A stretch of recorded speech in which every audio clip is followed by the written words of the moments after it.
जय श्री कृष्णचंद्र महाप्रभु की जय। जय राधा माधव जय कुंज बिहारी जय गोपी जन वल्लभ जय गिरिवरधारी जय गिरिवरधारी यशोदानंदन ब्रज जन रंजन यशोदानंदन ब्रज जन रंजन यमुना तीर वनचारी यमुना तीर वनचारी जय कुंज बिहारी हरे कृष्णा कृष्णा कृष्णा हरे हरे हरे राम राम राम हरे हरे हरे कृष्णा कृष्णा कृष्णा हरे हरे हरे राम राम राम हरे हरे जय रुक्मिणी कृष्णा जय रुक्मिणी कृष्णा जय रुक्मिणी कृष्णा जय रुक्मिणी कृष्णा जय प्रभुपाद जय प्रभुपाद जय प्रभुपाद जय प्रभुपाद जय गौर हरि बोल हरि बोल हरि बोल हरि हरि। हरे कृष्णा। सभी भक्तों को दंडवत प्रणाम एवं हार्दिक स्वागत अभिनंदन। आज हम लोग गौड़ लीला के अष्टम दिवस में हम लोग प्रवेश करेंगे। तो जैसा आप सभी ने कल श्रवण किया था कि महाप्रभु संन्यास लेते हैं और संन्यास धारण करने के बाद वो पुनः शांतिपुर आते हैं और शांतिपुर में जो है नित्यानंद प्रभु उनकी माता सची माता को और नदिया वासियों को जो है शांतिपुर लेके आते हैं। वहां पुत्र और माँ का मिलाप भी होता है और 10 दिन पश्चात वापस वियोग भी होता है। और महाप्रभु जो है वहां से जगन्नाथपुरी की यात्रा प्रारंभ करते हैं। और जब जगन्नाथपुरी जाते हैं तो समस्त रास्ता में समस्त अपना यात्रा में महाप्रभु कीर्तन करते करते जाते हैं, समस्त जीवों का उद्धार करते करते जाते हैं, समस्त गांव को उद्धार करते करते जाते हैं। तो महाप्रभु जो है वहां पर खीरचूड़ा गोपीनाथ भगवान का दर्शन करते हैं और फिर वहां से जो भगवान जगन्नाथ में जो है जगन्नाथ मंदिर में मोहन के अंदर प्रवेश करके भगवान को आलिंगन करते हैं और फिर सार्वभौम भट्टाचार्य से उनकी मुलाकात होती है और सार्वभौम भट्टाचार्य उनको वेद का ज्ञान पाठन कराते हैं।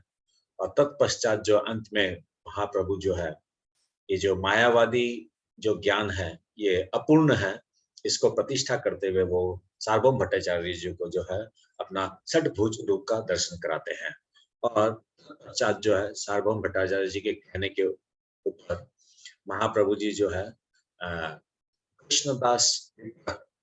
कृष्णदास कविराज गोस्वामी जी नहीं, जो चैतन्य चेतामृत लिखे थे वो नहीं, कृष्णदास विप्र एक और जन थे, उनको लेकर जो है वो वहां से फिर दक्षिण भारत की तरफ यात्रा प्रारंभ करते हैं।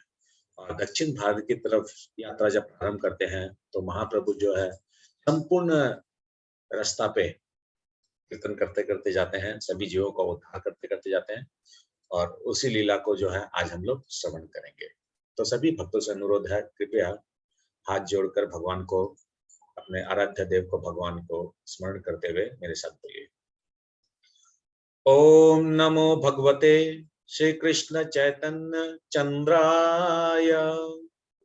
ओम नमो भगवते श्री कृष्ण चैतन्य चंद्राय।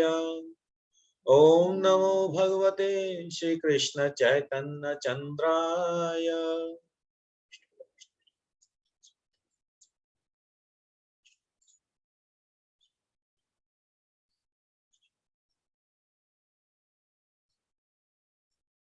हरे कृष्ण। कल की कथा जहां तक हम लोग सुने थे, वहां महाप्रभु की उम्र हुई 24 साल। उन्होंने सन्यास धर्म को ग्रहण किया, सन्यास ग्रहण को अपनाया, समस्त जीवों का उद्धार करने के लिए, समस्त पृथ्वी का कल्याण करने के लिए। चैतन्य चरितामृत की भाषा में उसको आदि लीला बोलते हैं। और आज से जो है महाप्रभु जब 24 वर्ष पश्चात जब दक्षिण भारत की यात्रा प्रारंभ करेंगे, इसको बोलते हैं मध्य लीला। और ये 6 वर्ष की लीला है। 24 साल से महाप्रभु की उम्र जब तक 30 साल हुई है, तब तक ये मध्य लीला चलेगा। और 30 वर्षों बाद जो महाप्रभु यहाँ पर रहे, गंभीरा में रहे, उसको जो है अंत लीला में हम लोग श्रवण करेंगे। तो इस मध्य लीला जो है आज से प्रारंभ हुआ है। तो महाप्रभु दक्षिण भारत की तरफ यात्रा अपना प्रारंभ करते हैं। और जब महाप्रभु दक्षिण भारत की तरफ यात्रा करते हैं, तो महाप्रभु कीर्तन करते करते जाते हैं। समस्त दक्षिण यात्रा में, दक्षिण भारत की यात्रा में महाप्रभु हर स्थान पे, हर गांव में, हर नगर में कीर्तन किए हैं। तो यहाँ क्या कीर्तन किए हैं? भगवान कृष्ण के सब, कृष्ण के सब, कृष्ण के सब पाही माम। राम राघव, राम राघव, राम राघव रक्षा माम। कृष्ण के सब, कृष्ण के सब, कृष्ण के सब पाही माम। राम राघव, राम राघव, राम राघव रक्षा माम। कृष्ण के सब, कृष्ण के सब, कृष्ण के सब पाही माम। राम राघव, राम राघव, राम राघव रक्षा माम। कृष्ण के सब पाही माम। राम राघव रक्षा माम। कृष्ण के सब पाही माम। राम राघव रक्षा माम। कृष्ण के सब, कृष्ण के सब, कृष्ण के सब पाही माम। राम राघव, राम राघव, राम राघव रक्षा माम। महाप्रभु इस प्रकार जो है कृष्ण के सब पाही माम, राम राघव रक्षा माम, इस प्रकार जो है महाप्रभु कीर्तन करते करते जो है जगन्नाथपुरी से दक्षिण भारत की ओर अपना यात्रा प्रारंभ करते हैं। तो सर्वप्रथम महाप्रभु जब उड़ीसा से निकलते हैं, जब उड़ीसा में ही हम जगन्नाथपुरी से निकलते हैं, तो सर्वप्रथम वो अल्लारनाथ मंदिर में पहुंचते हैं। और मेरा परम सौभाग्य हुआ था, एक बार मैं भी अल्लारनाथ मंदिर गया था, ठाकुर जी के दर्शन किया था। तो अल्लारनाथ मंदिर जो है, ये ब्रह्मगिरी अल्लारनाथ भी बोलते हैं इसको। और ये करीब करीब 20-22 किलोमीटर दूर है पुरी से। और ये यहाँ इस स्थान की स्थापना जो है स्वयं ब्रह्मा जी ने की थी। और महाप्रभु जब वापस पुरी में आएंगे, तो जब अनवसर होता है 15 दिन की, जो भगवान जब वो खूब स्नान कराया जाता है, तो उस समय जो है भगवान के विरह में जो है महाप्रभु दर्शन करने के लिए इसी अल्लारनाथ में आया करते थे। और खूब विरह में जो है वो दर्शन किया करते थे। और दंडवत प्रणाम करके जब भगवान को जब वो प्रणाम करते थे, तो उनके शरीर के ताप से जो है वहां पर एक पत्थर पिघल गया था। तो वो पत्थर आज भी है वहां पर। वो पूरे महाप्रभु की जो पूरे सर से लेके एकदम उनके पगथली जो है, वहां के निशान जो है पूरे उस पत्थर पे अंकित है। तीर्थयार्थी वहां जाते हैं, उनको प्रणाम करते हैं, उस स्थान को, उस पत्थर को। तो वहां उस अल्लारनाथ भगवान जी के जो है ना, आधे जो होंठ है, नीचे के जो होंठ है, वो जले हुए हैं। क्योंकि एक बार की कथा ऐसे आती है कि वहां पर एक जो पुजारी थे, उनका पुत्र को, वो उनको कहीं जाना था, उन्होंने अपने पुत्र को कहा कि आज जो है पुत्र तुमको जो है भगवान की सेवा करनी है। तो उसने क्या किया, भगवान को जो है एकदम गरम गरम जो है खीर जो है भगवान को सेवन करने के लिए दिया, भगवान को भोग लगाया। और इसलिए भगवान के जो वहां पर जो ये जो लिप्स जो है, होंठ जो है आधे वो है, खूब डार्क ब्लैक है, मतलब जले हुए हैं। तो वहां पर महाप्रभु जो है अल्लारनाथ में भगवान का दर्शन किए। और अलारनाथ से दर्शन करते हुए महाप्रभु आगे जाते हैं। तो उड़ीसा और आंध्र प्रदेश, बीच में आंध्र प्रदेश आता है, तो आंध्र प्रदेश की बॉर्डर को महाप्रभु उसको पार किए और वहां पर कुर्म तीर्थ बोल के एक स्थान आता है, और कुर्म तीर्थ में एक सज्जन रहते हैं जिनका नाम रहता है कुर्म विप्र। तो महाप्रभु वहां पर जो कुर्म तीर्थ में पहुंच के खूब कीर्तन करते हैं। महाप्रभु कीर्तन कीर्तन, हरि बोल हरि बोल हरि बोल हरि बोल, सबाई एक बार हरि बोलो हरि बोलो हरि बोलो। महाप्रभु इस प्रकार कीर्तन करते रहते हैं, और कीर्तन करते करते जब वो कुर्म विप्र जो है वो महाप्रभु को देखता है, और देख के जो है वो प्रणाम करता है महाप्रभु को, और महाप्रभु को अनुरोध करता है कि हे महाप्रभु, आप जो है मेरे साथ मेरे घर पे चलिए, और वहां पर आप एक रात्रि के लिए आप रहिए, और कृपया करके आप जो है प्रसाद ग्रहण कीजिए। तो महाप्रभु है जीव दयालु, तो वो जो है कुर्म विप्र के साथ वो चले गए, और जिस गांव में कुर्म विप्र का गांव था, उस सारी रात्रि वहां पर भगवान ने कीर्तन किया, और जितने वहां पर उस ग्रामवासी थे सभी का उद्धार किया। सभी को एक रात्रि के अंदर हरि बोल हरि बोल हरि बोल हरि बोल बोल के सभी को वैष्णव बनाया, और सभी ने खूब आनंद उठाया। और फिर प्रातःकालीन जब हुई तो महाप्रभु सभी को आशीर्वाद देते हुए उस स्थान से चले गए। उसी समय क्या हुआ, कुछ समय बाद एक वासुदेव नाम का एक व्यक्ति आया, जिसके कुष्ठी कोढ़ी की उसके बीमारी थी। तो वो आके इनके इनके कुर्म विप्र के पास आता है और बोलता है कि भाई, कल रात्रि को कोई यहाँ पर हरि नाम कीर्तन हुआ था जिससे सभी जीवों का उद्धार हुआ, वो महाशय से उन महाप्रभु को मेरे को भी दर्शन करना है। तो कुर्म विप्र बोलते हैं कि वो तो यहाँ से इसी स्थान से वो चले गए, वो रात्रि को वो सुबह चले गए। जो वासुदेव विरह करता है, खूब रोता है कि भगवान चले गए, मेरे पे दया नहीं किए। और उसके तक कोढ़ी की बीमारी थी, कोढ़ी की उसका कुष्ठ रोग था। तो क्या था, उसके कुष्ठ रोग से उससे रोते रोते रोते थे क्या होगा, उसके शरीर से जो है वो जो कीड़े जो तो है वो कीड़े गिरने लग गए। और उस विप्र ने किया क्या, रोते रोते भगवान को पुकारते पुकारते इन कीड़ों को वापस रखा।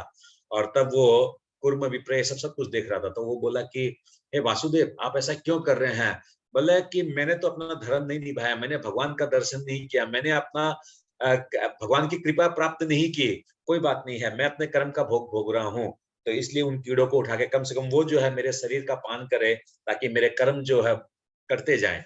और इस प्रकार जब वो हे कृष्णा कृष्णा हे कृष्णा कृष्णा हे कृष्णा विलाप करता है, तो विलाप करता है, तो महाप्रभु जी जो है उस समय करीब करीब 10 कोस दूर गए हुए रहते हैं। महाप्रभु अचानक वापस घूम जाते हैं, और वापस जो है उस कुर्म तीर्थ में आते हैं। और उधर जो है कृष्णदास पूछता है कि क्या बात हो गया महाप्रभु, मगर महाप्रभु कृष्ण के सब पाही माम राम राघव रक्षा माम, कृष्ण के सब पाही माम राम राघव रक्षा माम, ऐसा कीर्तन करते करते करते करते वापस आ गए। उसी समय वासुदेव ने दर्शन किया, वासुदेव दर्शन करके महाप्रभु वापस आ गए गांव में, और वो जो है दंडवत प्रणाम किया। और महाप्रभु क्या किए, वासुदेव को अपने सीने से लगाए, अपने हृदय से लगाए, और जैसे महाप्रभु ने उसको हृदय से लगाया, वासुदेव का जो कुष्ठ रोग जो वो पूरा समाप्त हो गया।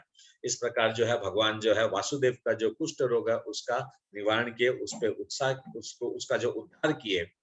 वहीं से जो है महाप्रभु फिर आगे चले, और आगे चलकर जो है महाप्रभु मदुराई पहुंचे हैं। तो मदुराई दक्षिण भारत में बहुत बड़े बड़े मंदिर हुए हैं, उसके अंदर एक मदुराई में ये मंदिर है। मैं और अब मेरे परिवार जो है पूरे दक्षिण भारत का नहीं, ये जो चैतन्य चैतामृत में जो दक्षिण भारत का जो विवरण किया हुआ है उन स्थानों में हम लोग दर्शन करके आए थे। तो भगवान मदुराई पहुंचते हैं, और मदुराई में मंदिर है मीनाक्षी देवी जी का और सुंदरेश्वर महादेव जी का। तो सुंदरेश्वर महादेव जी का जो मंदिर है बहुत विशाल मंदिर है, और बहुत आनंद मिलता है वहां पर दर्शन करके। और जितने भी मंदिर है, मंदिर को ऐसे गर्दन को ऊपर करके देखना पड़ता है, इतने ऊंचे ऊंचे मंदिर है वहां पर। तो महाप्रभु पहुंचते हैं, मीनाक्षी देवी और सुंदरेश्वर महादेव का दर्शन करते हैं, और फिर महाप्रभु जो है वहां पर खूब आनंदित होते हैं। और मीनाक्षी देवी जो है वो कौन है, वो स्वयं पार्वती है, वो आदि शक्ति है। जिस प्रकार हमारे गुवाहाटी में कामाख्या माई है, बोलो कामाख्या माई की जय, मीनाक्षी देवी की जय। तो महाप्रभु जो है अभी मीनाक्षी मंदिर पहुंचे हैं, और मीनाक्षी मंदिर जब पहुंचे हैं तो जो वहां के पंडा लोग होते हैं उनसे कथा सुनते हैं। तो महाप्रभु पूरे दक्षिण भारत के भ्रमण में जितने भी मंदिर में वो पहुंचते हैं, वहां के जो ब्राह्मण हैं, वहां के जो पंडे लोग हैं, वहां के जो पुरोहित लोग हैं, उनसे जो उस स्थान की महिमा और उस मंदिर की कथा सुनते हैं। इससे हमें भी एक ठो शिक्षा लेनी चाहिए कि हम जब भी किसी मंदिर में जाते हैं तो हमें पिकनिक के भाव से नहीं जाना चाहिए कि बस ये भागे और ये आए, ये भागे और ये आए, ऐसे नहीं। आराम से वहां पर दर्शन किए, अपने आप को शुद्ध किए, शुद्ध सतोगुण में वहां पर बैठ के कथा को श्रवण किए, वहां से उस महिमा से हम अपने जीवन में भक्ति को कैसे उतार सकते हैं, उस विधि को हम लोग को वहां से सीखना चाहिए। तो महाप्रभु यहाँ पर जो है पहुंचते हैं मदुरै में मीनाक्षी मंदिर में, और वहां पर जो है संत महात्मा जो है वहां के वो कथा सुनाते हैं कि एक बार मलय ध्वज और कंचन माला बोल के दो पति पत्नी हुए, और उन्होंने खूब तपस्या की, और पार्वती को जो उन लोग पुत्री रूप में प्राप्त करना चाहते थे। तो स्वयं पार्वती माता जो उनकी पुत्री बनी, और जब पुत्री जब बनी तो उन्होंने कहा कि आप दो में से एक ही संबंध मेरे साथ निभा सकते हैं, क्या तो आप मेरे को पुत्री रूप में धारण कीजिए, और क्या आप मेरे को माता रूप में धारण कीजिए। तो वो दोनों जन बोलते कि नहीं नहीं, हम आपको जो पुत्री रूप में ही धारण करेंगे, और पुत्री ही रूप से आपके साथ हम लोग संबंध रखेंगे। तो इस तरह जो है मीनाक्षी देवी जो है वो समय के साथ बड़ी होती हैं, और जब वो बड़ी होती है तो उनके लिए अब योग्यता अनुसार जो है उनको वर चाहिए, उनका विवाह करना है, माता-पिता का ये धर्म होता है। तो उनको सपना आया, उस दिन सपने में उनको स्वयं जो है पार्वती देवी उनको दर्शन दी, और उन्होंने कहा कि आपको कहीं भी वर खोजने की जरूरत नहीं है, तुम्हारे ही इस तुम्हारे इस महल में सुंदरेश्वर महादेव की वो है, अ, लिंग है, उनका लिंग है, उसी लिंग के साथ में, शिवलिंग के साथ में जो है इनका विवाह करना है। तो ठीक है, फिर सुबह होता है जब वो दोनों पति पत्नी जो है मलय ध्वज और उनकी पत्नी जो है वो दोनों जन जाते हैं कंचनमाला, और जाके पूछते हैं, हे पुत्री, आप क्या पार्वती हो? आप स्वयं दुर्गा हो? आप स्वयं अम्बा हो? आप स्वयं कामाख्या हो? तो वो बोलती है कि देखो, अगर मैं अपना पूर्ण रूप अगर मैं दिखा देती हूँ और बता देती हूँ, तो फिर मैं जो है विग्रह रूप में स्थापित हो जाऊँगी। फिर भी वो माता-पिता अनुरोध करते हैं कि नहीं, मैं जो हम लोग जो आपका जो है वो ओरिजिनल जो पार्वती रूप है, उसी रूप को हम लोग दर्शन करना चाहते हैं। तो इमीडिएटली जो है मीनाक्षी देवी जो है अपना दर्शन दिखाती है, और वहीं पर ही जो है ये मदुरै का जो विशाल मंदिर जो है, वहाँ पर आज भी जो है सुंदरेश्वर महादेव और मीनाक्षी देवी का जो है पुत्री और जवाई के रूप में आज भी उनका वहाँ दर्शन होता है, और वहाँ पर उनकी सेवा होती है। फिर वहां से महाप्रभु आगे चले, कहाँ पहुंचे वो? त्रिमाण पर्वत पे पहुंचे। त्रिमाण पर्वत पे यानी जहाँ पर तिरुपति बालाजी का दर्शन है। तिरुपति बालाजी के यहाँ वो वहाँ स्नान किए, फिर प्रातः समय जो है तिरुपति बालाजी के वो दर्शन किए, वहाँ पर उन्होंने प्रणाम किया, दंडवत प्रणाम किया, उनकी परिक्रमा की, और खूब आनंदित हुए, और फिर वहां पर महाप्रभु ने कीर्तन किया। वो जो महाप्रभु ने वहां पर कीर्तन प्रारंभ किया था, वो कीर्तन आज भी वहां पर तिरुमला में गाते हैं, और उनको वहां पर गोविंद बोलते हैं। तो उन लोग क्या करते हैं, क्या कीर्तन करते हैं? गोविंदा भज गोविंदा, वेंकटरमण गोविंदा, गोविंदा भज गोविंदा, वेंकटरमण गोविंदा, गोविंदा भज गोविंदा, गोविंदा भज गोविंदा, गोविंदा भज गोविंदा, लक्ष्मी रमण गोविंदा, गोविंदा भज गोविंदा, वेंकटरमण गोविंदा, गोविंदा भज गोविंदा, लक्ष्मी रमण गोविंदा, वेंकटरमण गोविंदा, लक्ष्मी रमण गोविंदा, वेंकटरमण गोविंदा, लक्ष्मी रमण गोविंदा, गोविंदा भज गोविंदा, वेंकट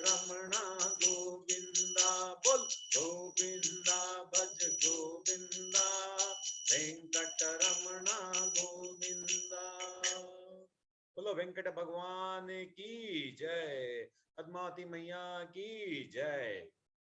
तो महाप्रभु वहां पर दर्शन किए, खूब आनंदित हुए और फिर वहां के जो ब्राह्मण लोग हैं, जो वहां के सेवक हैं, उनसे जो है महाप्रभु ने वहां की कथा सुनी। तो कथा में उन लोगों ने बताया कि सप्त ऋषियों ने आपस में उन्होंने विचार विमर्श किया कि ब्रह्मा विष्णु महेश में इन तीनों में जो है सबसे ज्यादा जो है कृपामय कौन है, सबसे ज्यादा दयालु कौन है, सबसे ज्यादा जो है शुद्ध सत्वगुण में कौन रहते हैं। तो उन्होंने भृगु जी महाराज को इसके लिए नियोजित किया और भृगु जी महाराज जो सर्वप्रथम ब्रह्मा जी के पास जाते हैं और ब्रह्मा जी को जाके बोलते हैं, ब्रह्मा जी आपने सृष्टि तो बनाई, ये कैसी सृष्टि बनाई है, कुछ लोग कैसे कुछ लोग कैसे हैं, यहाँ पर आपने दस्यु चोर को सभी को बना दिया है। तो ब्रह्मा जी बहुत क्रोधित होते हैं।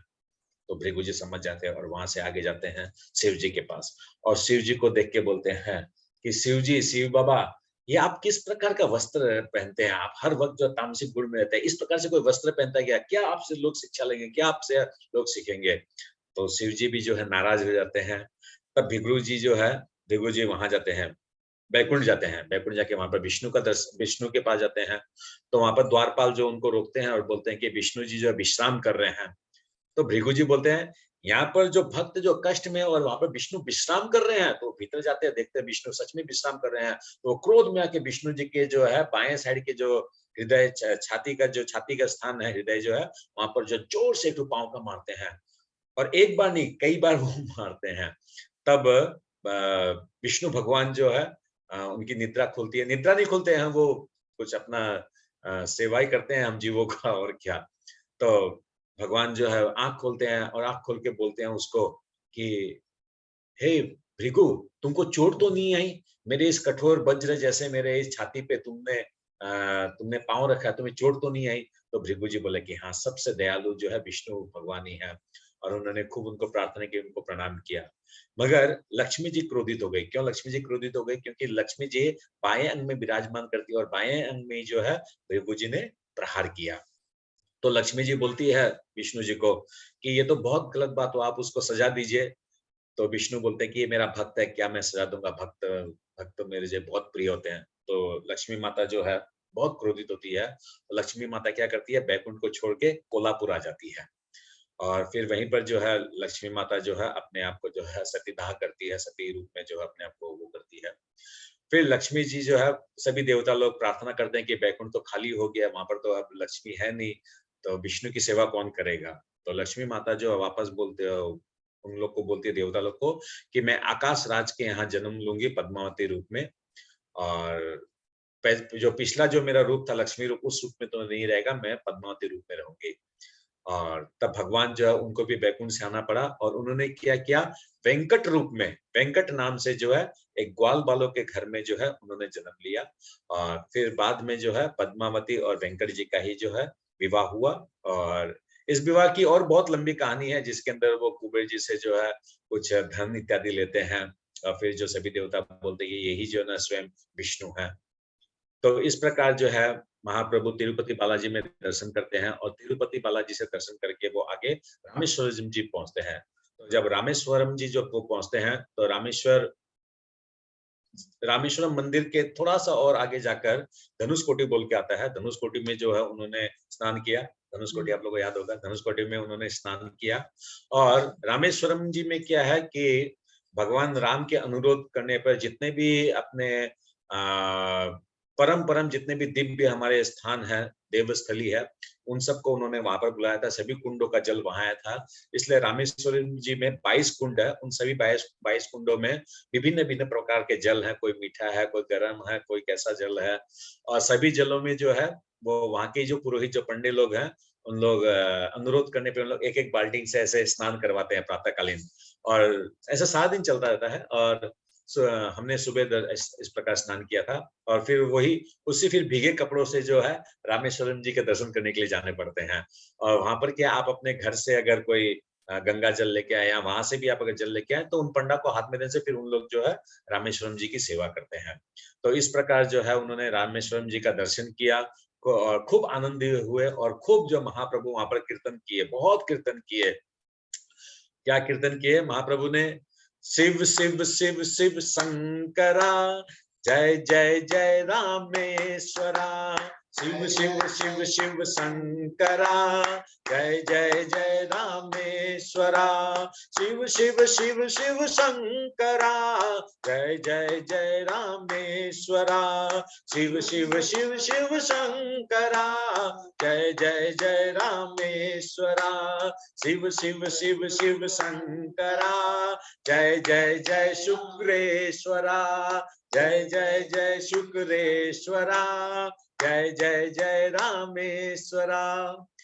शुक्रेश्वर महादेव जो है ये हमारे गुवाहाटी में है, तो इसलिए जो है कामाख्या माई का जब नाम लिया तो शुक्रेश्वर जी का भी नाम देना हमारा धर्म बनता है।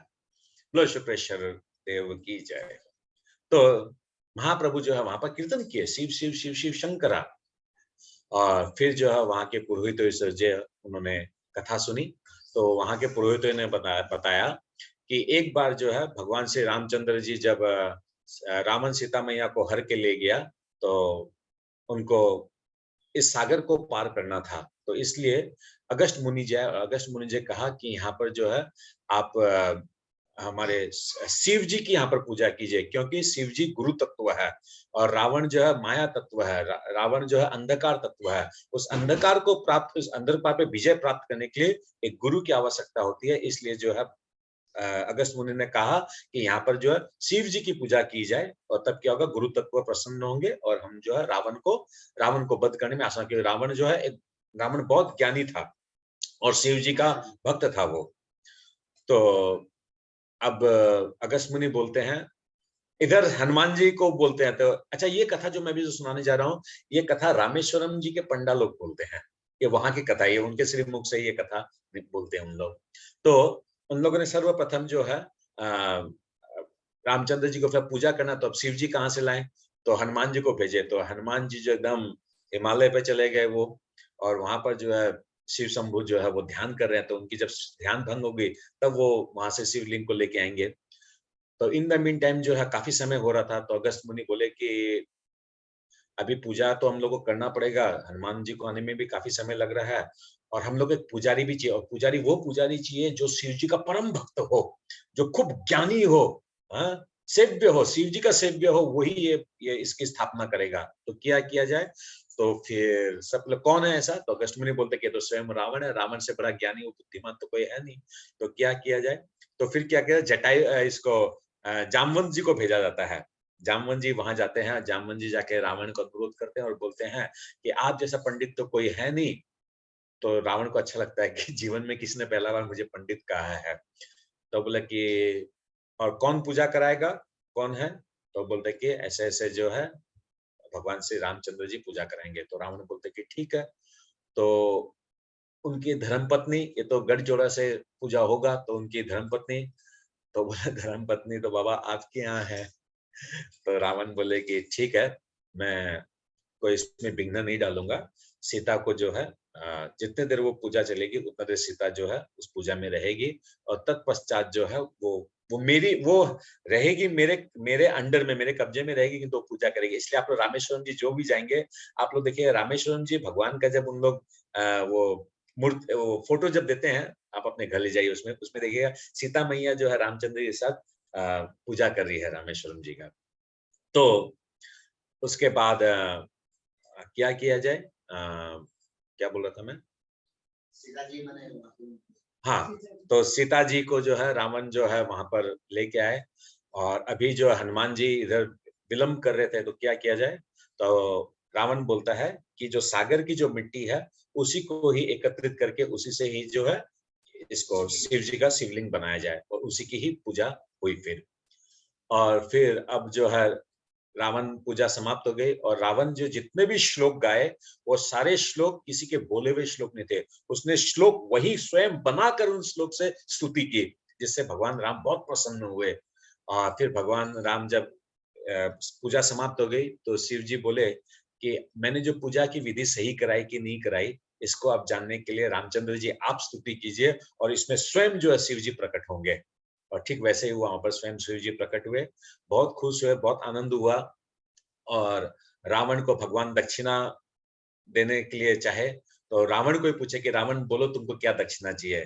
तो रावण एक ही दक्षिणा मांगता है और उसी को वो आशीर्वाद रूप में भी प्रदान करता है कि हे राम, दक्षिणा रूप में तो आप मुझे ये दो कि आप मुझे भी मारो, मेरे सभी वंशों को मारो, हम सभी का उद्धार करो, आप आपके श्री हाथों से आप हम सबका उद्धार करो।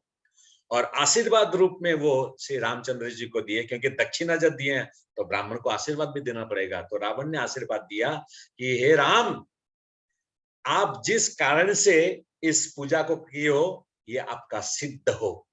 आप रावण में जाकर मेरा, आप लंका में जाकर मेरा विनाश कीजिए। मैं आपको वेलकम कर रहा हूं, आप आइए। मैं आपके श्री हाथों से जो है मैं अपना उद्धार करना चाहता हूं। तो ये कथा वहां पर बोलते हैं। महाप्रभु खूब कीर्तन किए, खूब आनंदित लिए। और वहां से जो है महाप्रभु फिर आगे कन्याकुमारी गए। तो कन्याकुमारी में आप लोग जो कोई भी गए होंगे वहां पर देखे होंगे, आज भी जो वहां पर कन्याकुमारी मैया का जो है एक पग का जो दर्शन है वहां पर। हम लोग कन्याकुमारी गए थे, तो महाप्रभु कन्याकुमारी पहुंचते हैं और वहां पर जो है सागर संगम है, वहां पर 3 सागर एक साथ में मिलते हैं। सागर संगम में महाप्रभु स्नान करते हैं और स्नान करने के बाद जो है वो समुद्र के बीच में जाते हैं, जहां पर कन्याकुमारी माता का मंदिर है और वहां पर उनका दर्शन करते हैं। और दर्शन करने के पश्चात जब वहां पर खूब कीर्तन करते हैं और वहां के जो भक्त वृंद लोग रहते हैं, पुजारी लोग रहते हैं, वो भी महाप्रभु के साथ कीर्तन बोलते हैं, करते रहते हैं, हरि बोल हरि बोल हरि बोल हरि बोल हरि बोल, खूब कीर्तन करते हैं।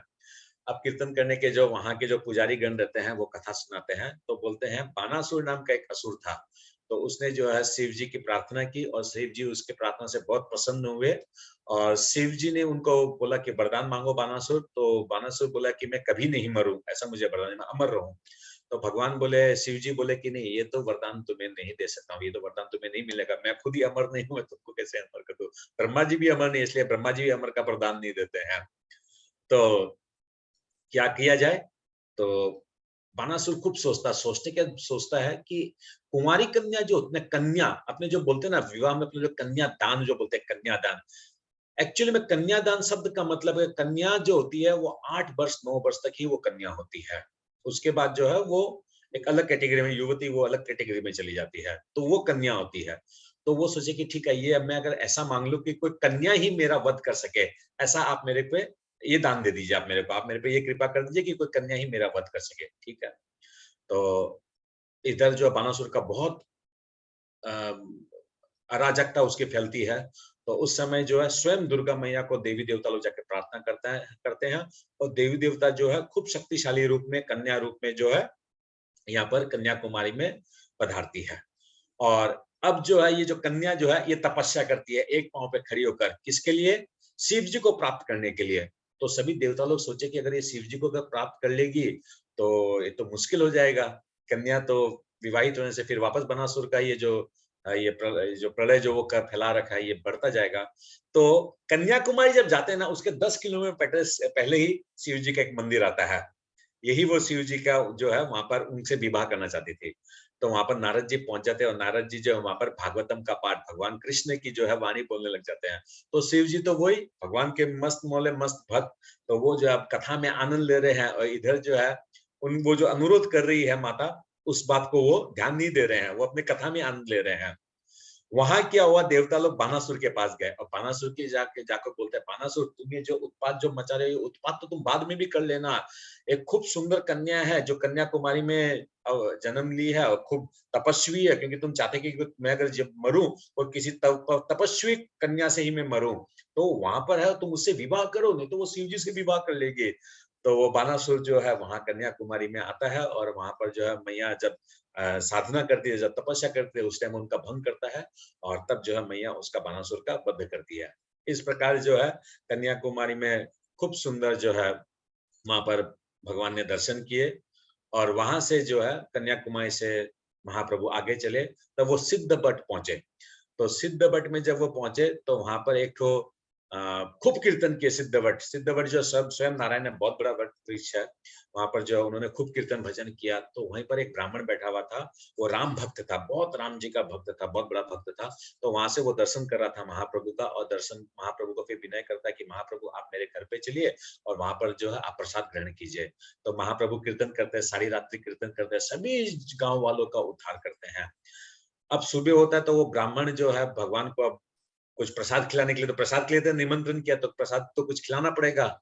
तो वो क्या करता है, सुबह हो जाती है और वो प्रसाद सुबह से मतलब प्रसाद कुकिंग चालू करता है वो अब। तो चालू करते तो दोपहर हो जाती है। तो महाप्रभु जो है उसको, कृष्णदास को बोलते हैं कि थोड़ा देख के आओ, क्या बात है, प्रसाद अभी तक बना नहीं, क्या बात है। तो वो जाता है किचन किचन में, जाके देखता है कि वो राम भक्त ब्राह्मण जो है वहां पर बैठा हुआ है और बैठ के कुछ चिंता कर रहा है, कुछ सोच रहा है, कुछ सोच रहा है, कुछ सोच रहा है। तो उसको हिला हिला के बोले कि अरे क्या बात है, आप अभी तक कुछ कुकिंग नहीं किए और महाप्रभु इंतजार कर रहे हैं, कब आप बनाएंगे। तो बोले कि लक्ष्मण जी जो है ना, सब्जियां और ये फल और राशन लाने गए हैं, और जब वो लेके आएंगे तब सीता मैया उनको कुकिंग करेगी, और तब जो है उसको आप महाप्रभु को प्रसाद रूप में देंगे। तो वो कृष्णदास विप्र जो है वो जाके महाप्रभु को बोलता है कि वो ऐसे ही बैठा हुआ और बोलता है कि लक्ष्मण जी आएंगे और सब्जियां लेके आएंगे, राशन लेके आएंगे, और फिर जो है सीता मैया कुकिंग करेगी, बनाएगी। तो महाप्रभु समझ गए, बोले कि ये बहुत शुद्ध भक्त है, ये लीला में प्रवेश कर रखा है, अब थोड़ी देर बाद जाना। तो कृष्णदास जो है वो फिर कुछ समय बाद वापस जाते हैं, और वापस वही चिंतन। तो चिंतन में वापस उनको जब जगाते हैं, तो वो किचन के अंदर में लेके जाते हैं उनको, किचन में जाके देखते हैं सभी सामग्रियां बनी हुई है। तो लेके आते हैं और लेके आके महाप्रभु को देते हैं।